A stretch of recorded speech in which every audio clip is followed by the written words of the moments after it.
കാസർഗോഡ് ജില്ലാ പഞ്ചായത്ത് സ്ഥിരം സമിതി വനിതാ അംഗങ്ങളുടെ തെരഞ്ഞെടുപ്പ് ആദ്യഘട്ടം പൂർത്തിയായി. വികസനകാര്യ സ്ഥിരം സമിതി അധ്യക്ഷ പദവി വനിതാ സംവരണമാണ്.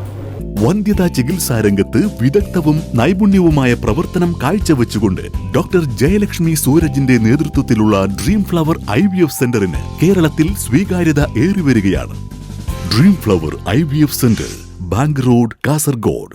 കാസർഗോഡ് ജില്ലാ പഞ്ചായത്തിലേക്ക് വികസനം, പൊതുമരാമത്ത്, ആരോഗ്യ, വിദ്യാഭ്യാസം, ക്ഷേമകാര്യം സ്ഥിരം സമിതികളിൽ വനിതാ സംവരണ സീറ്റുകളിൽ ഇടതുപക്ഷ അംഗങ്ങൾ എതിരില്ലാതെ തിരഞ്ഞെടുക്കപ്പെട്ടു. ധനകാര്യം, വികസനം, പൊതുമരാമത്ത്, ആരോഗ്യ, വിദ്യാഭ്യാസം, ക്ഷേമകാര്യം എന്നീ സ്ഥിരം സമിതികളിൽ വനിതാ സംവരണ സീറ്റിലാണ് കഴിഞ്ഞ ദിവസം തെരഞ്ഞെടുപ്പ് നടത്തിയത്. ധനകാര്യ സ്ഥിരം സമിതിയിൽ വനിതാ സംവരണ സീറ്റിൽ ആരും നാമനിർദ്ദേശ പത്രിക നൽകാത്തതിനാൽ ഈ സീറ്റിലും ജനറൽ സീറ്റുകളിലുമുള്ള തുടർ തെരഞ്ഞെടുപ്പ് നടപടികൾ 8ലേക്ക് മാറ്റി. വികസനകാര്യ സ്ഥിരം സമിതിയിൽ ബേക്കൽ ഡിവിഷൻ അംഗം TV രാധിക, പൊതുമരാമത്ത് സ്ഥിരം സമിതിയിൽ ദേലമ്പാടി ഡിവിഷൻ അംഗം O വത്സല, ആരോഗ്യ വിദ്യാഭ്യാസ സ്ഥിരം സമിതിയിൽ ചെറുവത്തൂർ ഡിവിഷൻ അംഗം ഡോക്ടർ സെറീന സലാം, ക്ഷേമകാര്യ സ്ഥിരം സമിതിയിൽ കള്ളാർ ഡിവിഷൻ അംഗം റീന തോമസ് എന്നീ ഇടതുപക്ഷ വനിതാ അംഗങ്ങളാണ് എതിരില്ലാതെ തെരഞ്ഞെടുക്കപ്പെട്ടത്. ധനകാര്യ സ്ഥിരം സമിതി അധ്യക്ഷ വൈസ് പ്രസിഡന്റ് വനിതയാണെങ്കിലും ഇതിലേക്ക് വനിതാ സംവരണം എന്ന നിലയിൽ ഒരു വനിതാ അംഗമാകണം. എന്നാൽ മാത്രമേ ഇതുൾപ്പെടെയുള്ള മറ്റ് ജനറൽ സീറ്റുകളിലേക്കും തിരഞ്ഞെടുപ്പ് നടപടികൾ തുടർന്ന് നടത്തുവാൻ കഴിയുകയുള്ളൂ. സഹവരണാധികാരി ADM P അഖിൽ തെരഞ്ഞെടുപ്പ് നടപടികൾ നിയന്ത്രിച്ചു. ജില്ലാ പഞ്ചായത്തിൽ 18 അംഗങ്ങളിൽ 8 വനിതാ അംഗങ്ങളാണുള്ളത്. ഇവരിൽ ഒരു വനിതാ അംഗമായ EK സോയ വൈസ് പ്രസിഡന്റാണ്.